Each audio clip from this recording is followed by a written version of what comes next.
The morning sun cast long shadows across the vast expanse of the Miller homestead, its golden rays filtering through the tall stalks of corn that swayed gently in the warm September breeze. The year was 1882, and the frontier town of Cedar Ridge, Texas, was still finding its footing in a land where civilization met the untamed wilderness. The cornfield stretched for acres, a testament to the hard work and determination of those who dared to carve out a life in this unforgiving territory. Samuel "Sam" Mackenzie urged his chestnut mare, Belle, through the narrow dirt path that bordered the Miller property. At 28 years old, Sam was a man carved by the harsh realities of frontier life. His weathered hands gripped the reins with the confidence of someone who had spent more years in the saddle than on solid ground. His broad shoulders carried the weight of responsibility that came with being one of the few lawmen in a territory where justice was often measured by the speed of one's draw rather than the fairness of a trial. The silver star pinned to his brown leather vest caught the morning light as he surveyed the landscape with keen grey eyes. Sam had been tracking a group of Apache warriors who had been raiding settlements along the border for the past 3 weeks. The attacks had grown bolder, and the townspeople of Cedar Ridge were growing increasingly anxious with each passing day. Women clutched their children closer when venturing outside, and men carried their rifles even when tending to their daily chores. As Belle picked her way carefully along the path, Sam's attention was drawn to an unusual disturbance in the cornfield ahead. The stalks were bent and broken in an irregular pattern, as if something or someone had crashed through them in desperation. His hand instinctively moved to rest on the grip of his Colt .45, a habit born from years of expecting trouble around every corner. The morning air carried the scent of dust and dried corn husks, mixed with something else that made Sam's senses sharpen. It was the metallic smell of blood, faint but unmistakable to someone who had seen his share of violence on the frontier. He dismounted from Belle, his worn leather boots hitting the ground with a soft thud that seemed to echo in the stillness of the morning.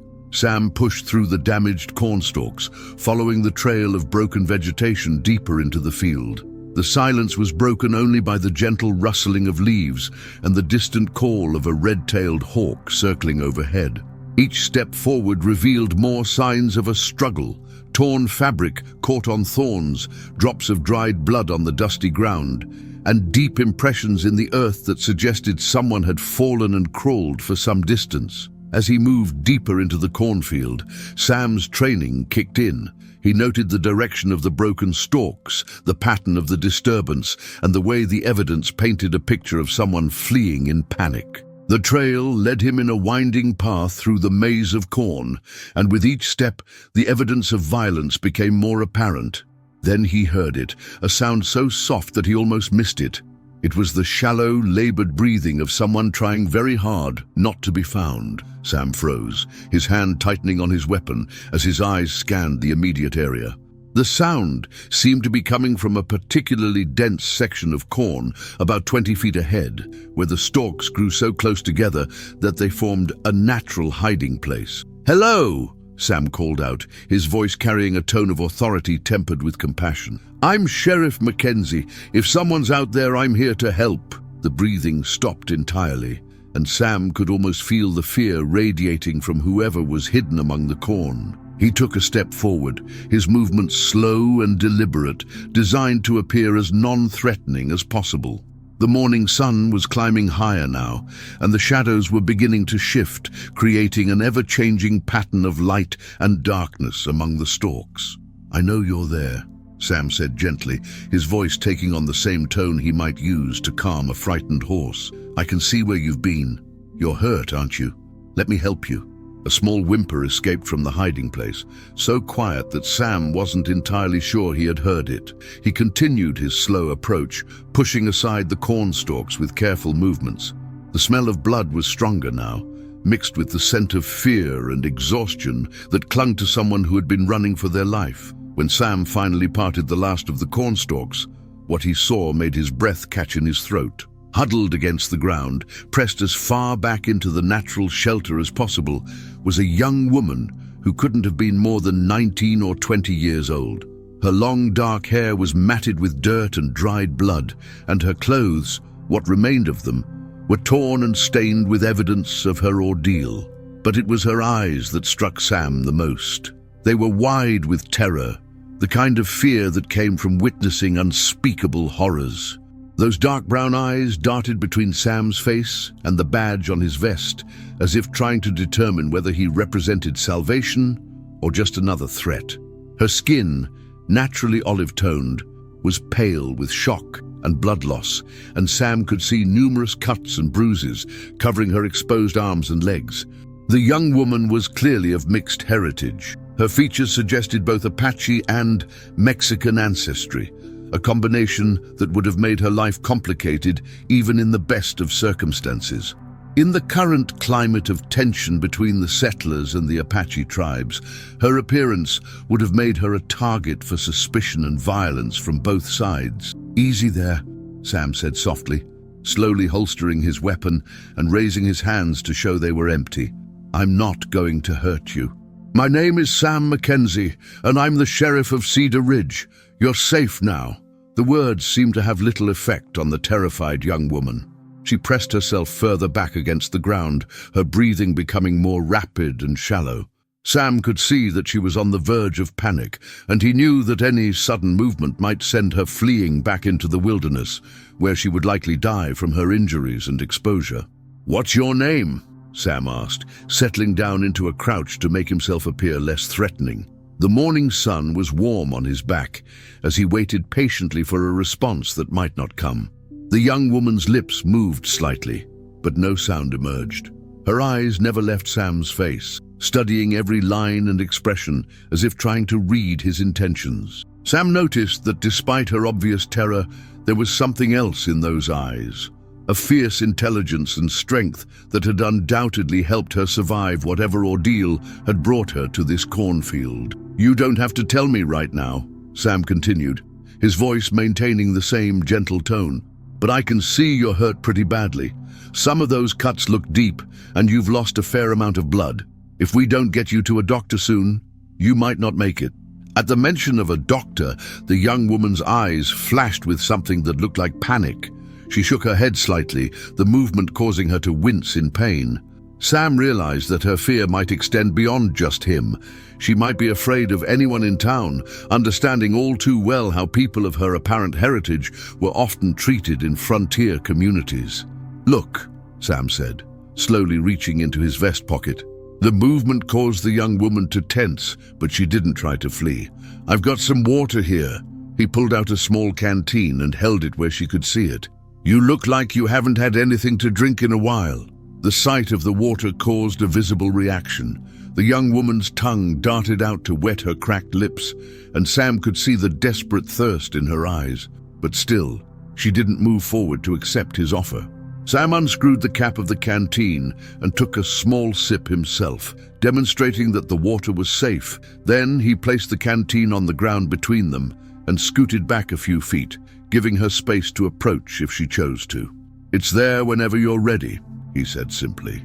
The internal struggle playing out on the young woman's face was heartbreaking to watch. Her body's need for water warred with her fear of trusting this stranger who had found her hiding place. Sam could see the moment when desperation finally won out. Moving like a wounded animal, she crawled forward just far enough to grab the canteen, then immediately retreated to her original position. She drank deeply, the water running down her chin and mixing with the dirt and dried blood on her face.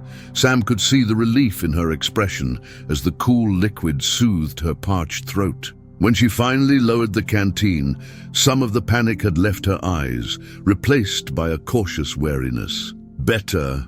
Sam asked. She nodded slightly, the first real acknowledgement she had given him since he had found her.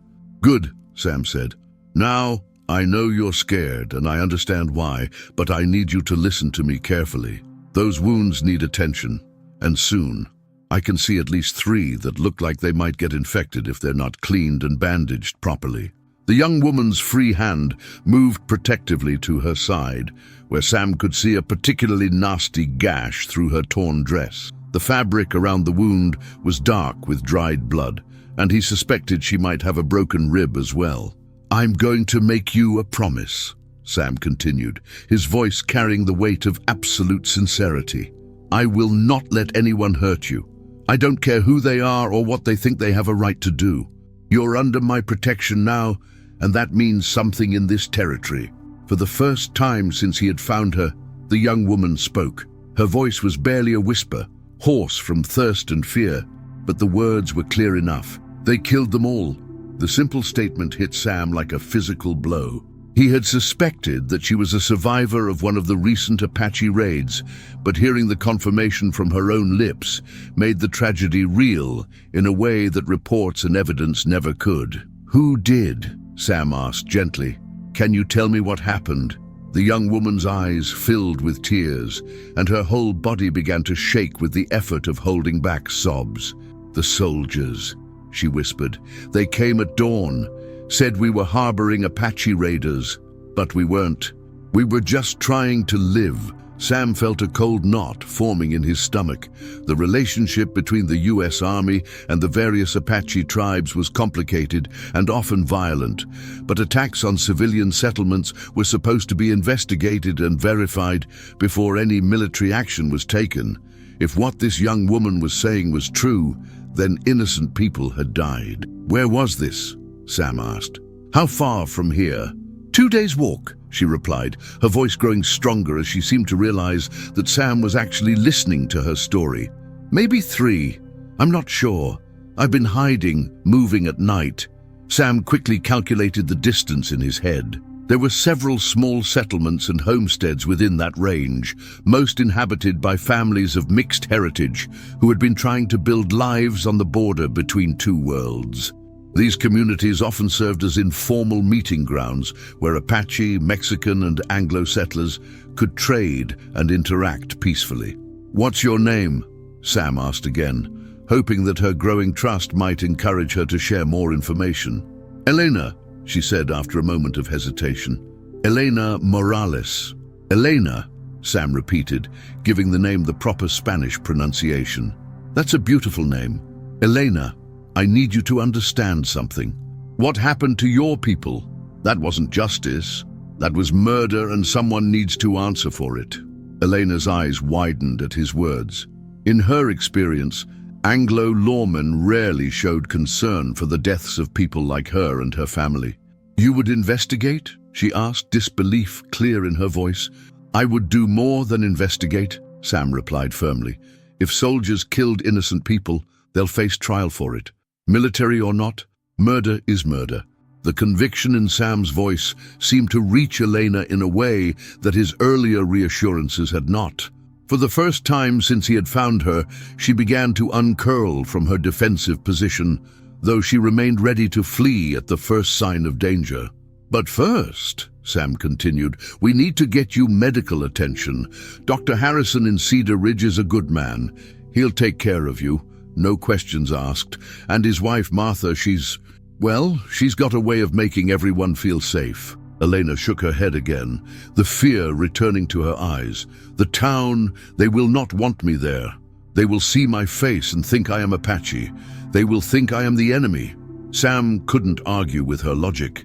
The current tensions meant that anyone who looked like they might have Apache blood would be viewed with suspicion and hostility by many of the townspeople.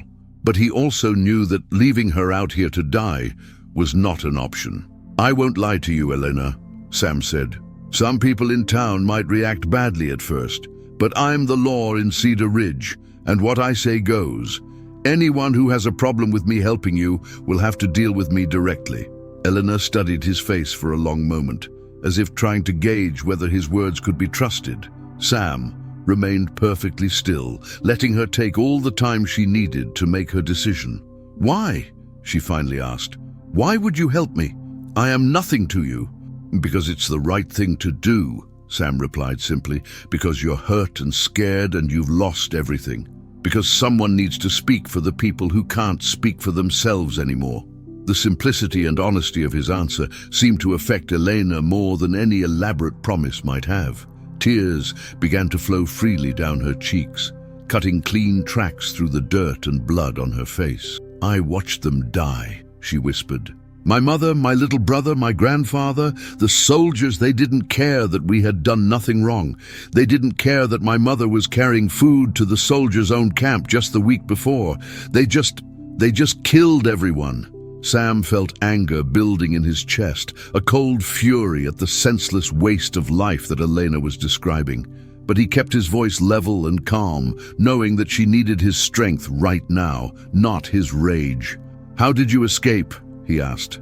My grandfather pushed me into the root cellar when he heard the horses coming, Elena explained, her voice growing steadier as she continued her story.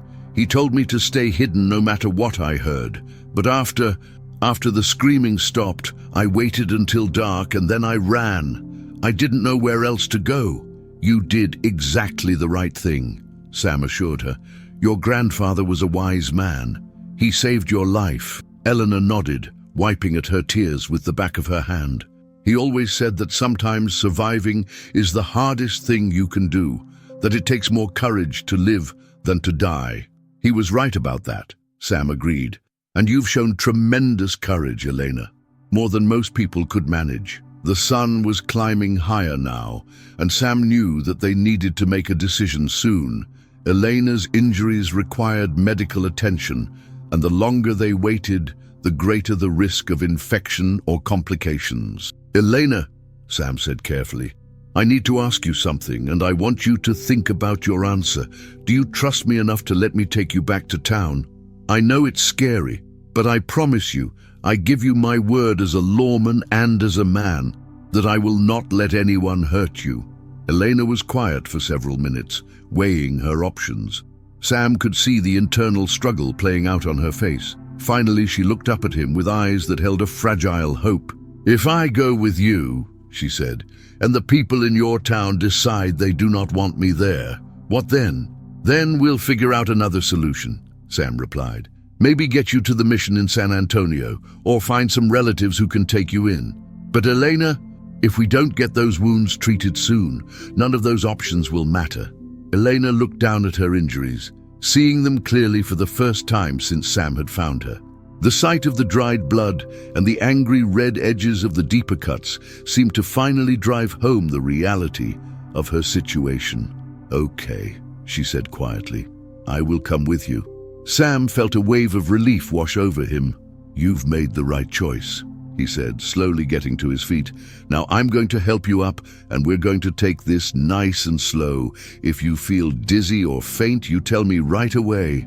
Elena nodded and extended her hand toward Sam. Her fingers were small and delicate, but he could feel the calluses that spoke of a life of hard work. As he helped her to her feet, Sam could see her wince with pain and struggle to maintain her balance.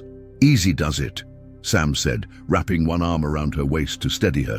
Eleanor tensed at the contact, but didn't pull away. We'll go at whatever pace you can manage. The journey back through the cornfield was slow and careful.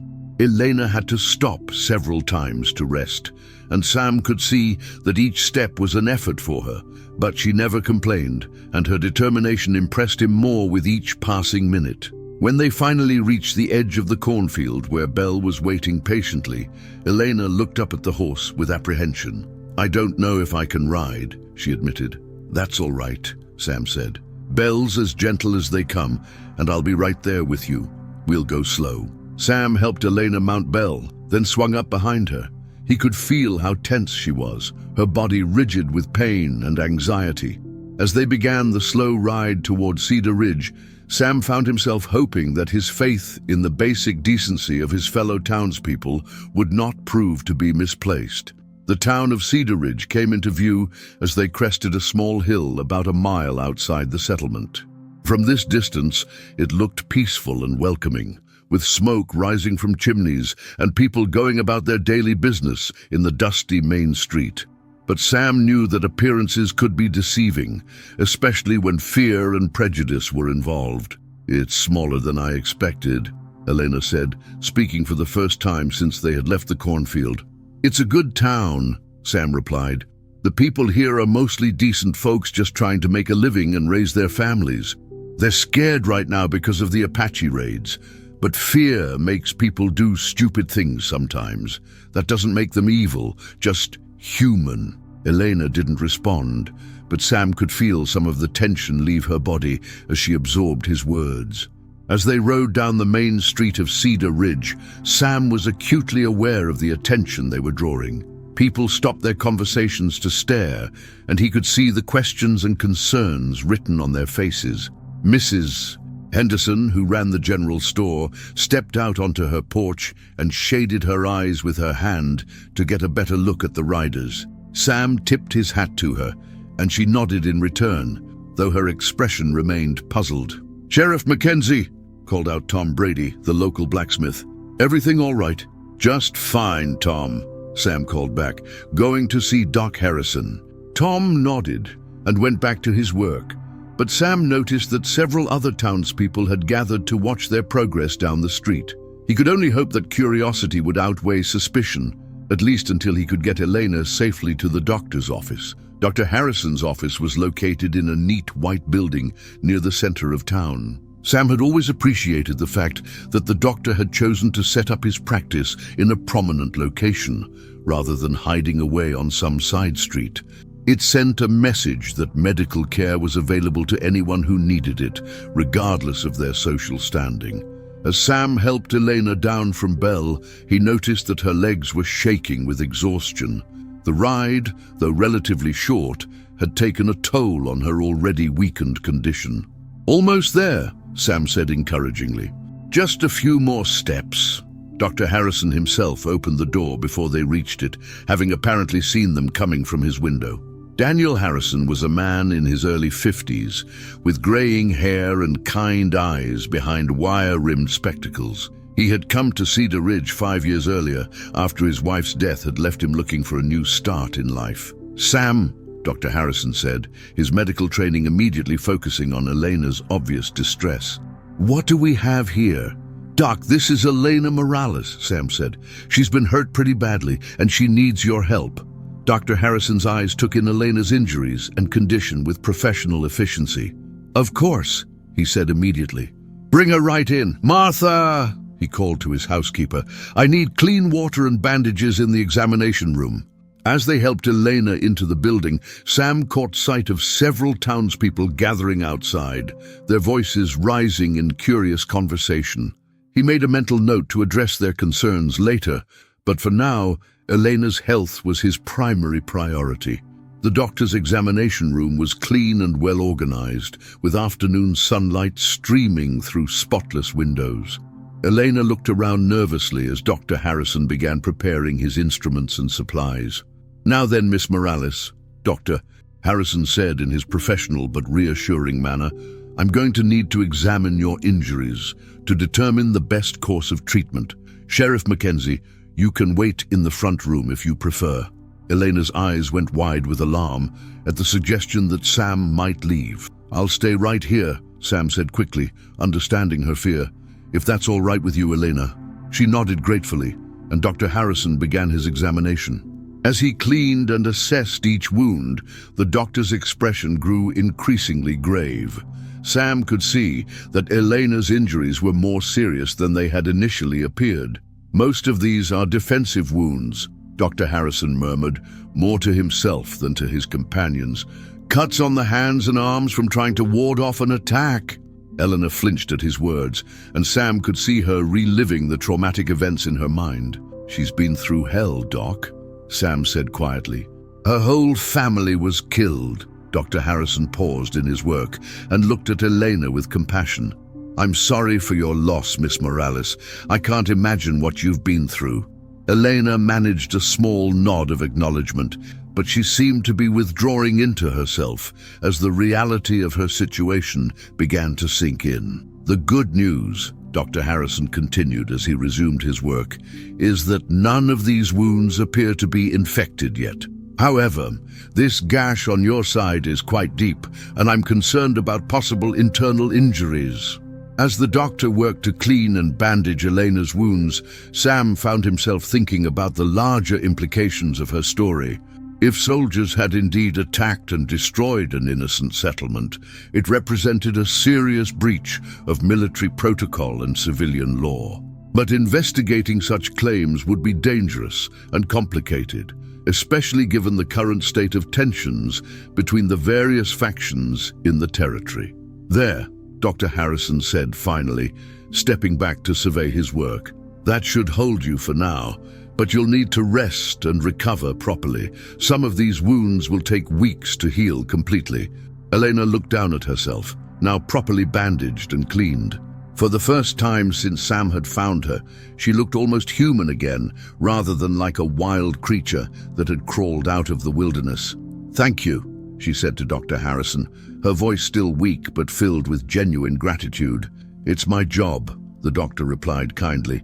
"But now we need to discuss where you'll be staying while you recover." The question hung in the air like a challenge. Sam had been dreading this moment, knowing that it would force him to confront the prejudices and fears of his community head-on. "She'll stay at the boarding house," Sam said firmly. "Mrs. Patterson has rooms available." Dr. Harrison looked doubtful. "Sam, you know how people are feeling right now, with all the Apache raids." "Elena is not Apache," Sam interrupted. "She's a victim, just like everyone else who's been hurt in this conflict." "I know that," Dr. Harrison said gently. "But not everyone in town will see it that way." Through the window, Sam could see that the crowd outside had grown larger. Word was spreading quickly through the small town, and he knew that soon he would have to face the questions and concerns of his fellow citizens. "Then I'll make sure they understand," Sam said with quiet determination. Eleanor had been listening to this exchange with growing alarm. "Perhaps I should just leave," she said softly. "I don't want to cause trouble for anyone." "You're not going anywhere," Sam said firmly. "You're hurt, you need time to recover, and you deserve to be treated with dignity and respect." The sound of raised voices outside caught their attention. Through the window, Sam could see that the crowd had grown to include some of the more volatile members of the community. Jake Morrison, a local rancher who had lost cattle to Apache raids, was gesticulating angrily while speaking to the gathered group. "I should go talk to them," Sam said with a sigh. "Be careful, Sam," Dr. Harrison warned. "People are scared, and scared people don't always think clearly." Sam nodded and turned to Elena. "You stay here with Doc Harrison. I'll be back in a few minutes." Elena's eyes filled with fear again. "What if they decide they don't want me here?" "Then they'll have to deal with me," Sam replied with a reassuring smile. "And I can be very persuasive when I need to be." As Sam stepped outside into the afternoon sun, he could feel the weight of responsibility settling on his shoulders. The next few minutes would determine not only Elena's fate, but also the kind of community Cedar Ridge would choose to be in the face of crisis and fear. The crowd fell silent as Sam emerged from the doctor's office, all eyes turning to focus on the man they had elected to maintain law and order in their community. Sam took a moment to survey the faces before him, noting the mixture of curiosity, concern, and in some cases, barely contained hostility. "Afternoon, folks," Sam said calmly, his voice carrying clearly across the street. "I imagine you all have some questions about what's going on here." "Damn right we do," Jake Morrison called out, his face flushed with anger. "What are you doing bringing one of them Apache into our town?" "Elena Morales is not Apache," Sam replied evenly. "She's a survivor of an attack on a peaceful settlement. Her entire family was murdered, and she's been wandering in the wilderness for days." "How do we know that's true?" demanded Sarah Willis, a shopkeeper's wife whose husband had been killed in a recent raid. "How do we know she's not a spy, sent here to scout us out for the next attack?" Sam understood the fear behind the question, but he also knew that giving in to paranoia would destroy everything that Cedar Ridge stood for. "Because I've seen the evidence," Sam said firmly. "I've seen her wounds, heard her story, and I believe her. More importantly, it doesn't matter what she is or where she comes from. She's hurt, she's alone, and she needs our help. That's what decent people do. They help those in need." The crowd murmured among themselves, some nodding in agreement with Sam's words, others shaking their heads in disapproval. "What if you're wrong?" Jake Morrison pressed. "What if she leads them right to us? "Then I'll take full responsibility," Sam replied, "but I'm not wrong about this. Elena Morales is a victim, not a threat." As the crowd continued to debate among themselves, Sam realized that Elena's story would soon become the defining moment for Cedar Ridge. The town would either choose compassion over fear, or it would succumb to the hatred and suspicion that had already claimed too many lives on both sides of the conflict. The afternoon sun was beginning to sink lower in the sky, casting long shadows across the dusty street. In the distance, the sound of thunder rumbled across the horizon, promising a storm that might bring relief from the heat, or might bring something far more dangerous. Sam looked back at the doctor's office, where Elena waited for news of her fate. He had promised her safety, and he intended to keep that promise, no matter what it cost him personally. But as he faced the uncertain mood of the crowd, Sam realized that the real test of his character and the character of his community was just beginning.